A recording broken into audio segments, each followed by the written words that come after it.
નમસ્કાર, ગુજરાત ન્યૂઝમાં આપનું સ્વાગત છે। અમદાવાદના વસ્ત્રાલ વિસ્તારમાં થયેલી ગંભીર ગુનાની તપાસના ભાગરૂપે પોલીસ દ્વારા આરોપીઓનું ઘટના સ્થળે રિકન્સ્ટ્રક્શન કરવામાં આવ્યું।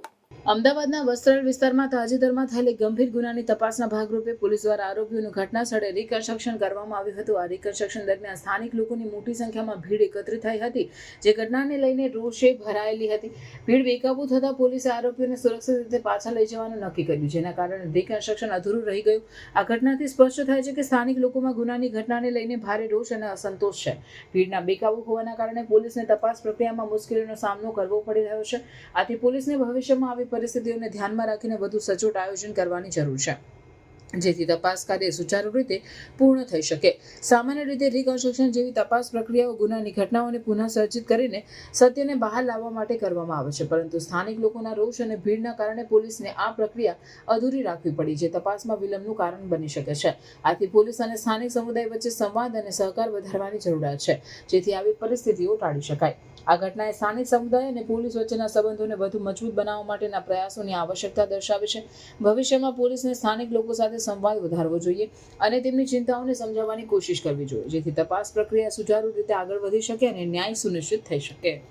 રામોલ પોલીસ સ્ટેશનના વિસ્તારની અંદર આરટીઓ રોડ ઉપર મહાદેવ ઇમ્પિરિયલનો જે રોડ છે, એ જગ્યા ઉપર લગભગ 15 થી 20 જણા જેવા આ અસામાજિક તત્વો પોતાના ટુ વ્હીલરમાં લઈને આવેલા અને ત્યાં એમને આ ઘટનાને અંજામ આપેલો। મૂળ વસ્તુ હકીકતમાં એવું હતું કે એ જે બંને પંકજ ભાવસાર અને સંગ્રામ બંને વચ્ચે એક જૂની અદાવતના ભાગરૂપે અને જે આ ઇમ્પિરિયલ છે ત્યાં એક પાનના ગલ્લાની અંદર એક પાણીપુરીની લારી છે, એ લારી આગળ આ સંગ્રામની બેઠક હતી અને સંગ્રામની બેઠક આગળ બીજી પાણીપુરીની લારી જે હતા એ પંકજ ભાવસારને મૂકવા માંગતા હતા, એ બાબતનું એમનું ચાલતું હતું। એ દરમિયાન એમને માહિતી મળી હતી કે ભાઈ સંગ્રામ હમણાં તાજેતરમાં જેલમાંથી છૂટ્યો છે, એટલે એના ઉપર હુમલો કરવાની એમની ફિરાક હતી। એટલે બપોરે પણ એ જલપરી સોસાયટીમાં ગયેલા, પણ સંગ્રામ મળેલો નહીં। એટલે રાત્રે એની બેઠક આ જે પાન પાર્લર આગળ છે એટલે ત્યાં હશે એમ સમજીને આ સમગ્ર જે ટોળું હતું એ ત્યાં આવેલો અને ત્યાં આવીને એમને સંગ્રામ ત્યાં મળેલો નહીં, પરંતુ રસ્તાની અંદર જે પણ ટુ વ્હીલર અને જે રાહદારીઓ હતા એમના ઉપર એમને આ ધોકા અને વરસાદને કરી અને આતંક મચાવેલો હતો।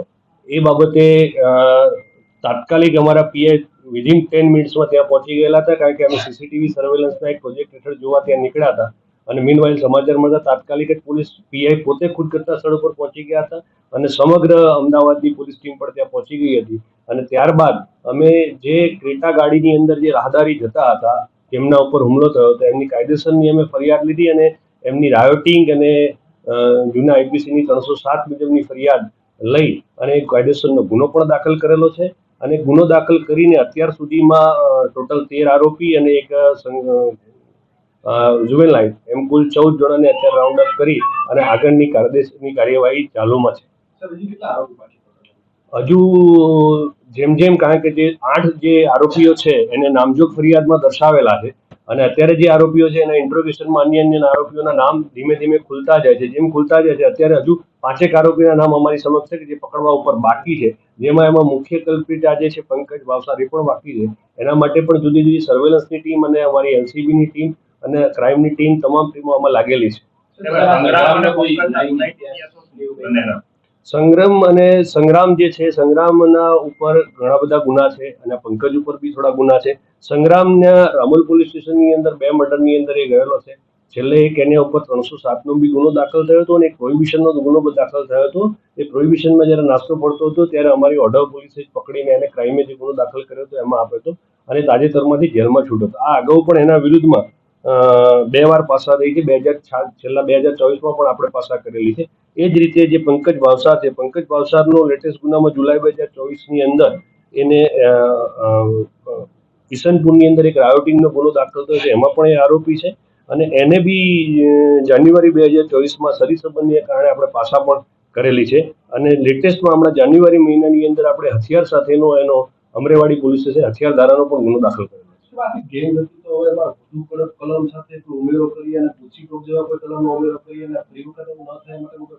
ના, ચોક્કસ એ જ દિશામાં અમે રાતથી જે બેઠા છીએ, જેમ અમારી સમક્ષ આરોપીના નામ આવતા જાય છે એમ અમે એમની ગુનાહિત ઇતિહાસનો ડેટા અત્યારે કાઢીને કમ્પાઇલ કરી રહ્યા છે।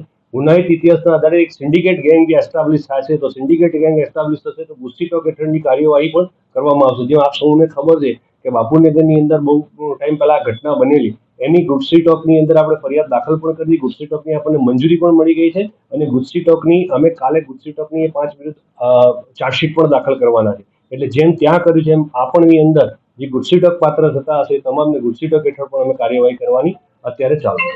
આજે આરોપીઓ પકડાયા ખુલાસાના કયા વિસ્તારના છે, રહેવાસી અને પંકજ સાથે આ લોકો કેવી રીતે કનેક્ટેડ હતા?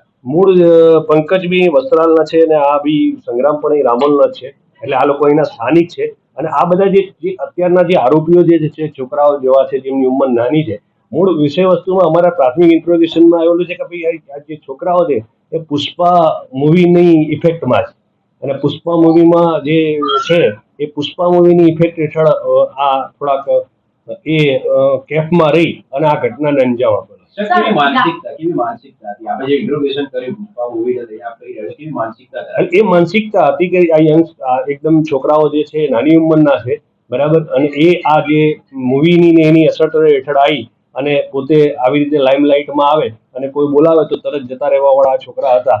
છતાં એમના હજુ ગુનાહિત ઇતિહાસ અત્યારે અમારા સર્ચમાં ચાલુ છે અને એમની જે પણ ગુનાહિત ઇતિહાસ આવશે એ મુજબ એમના વિરુદ્ધ પણ કાર્યવાહી. સર, પાણીપુરીની લારીની જે વાત છે તો આ લોકો હપ્તા લેતા હતા કે શું હતું? આ જે આખી ગેંગવોર છે એમાં? નહીં, હપ્તા લેવા વાળી બાબત આમાં સહેજ પણ નથી. પાણીપુરીની જે લારી છે ઓલરેડી જૂનો ત્યાં પાણીપુરી વાળો હતો જ અને જૂનો પાણીપુરી વાળો જે હતો એના ત્યાં આ સંગ્રામની બેઠક હતી.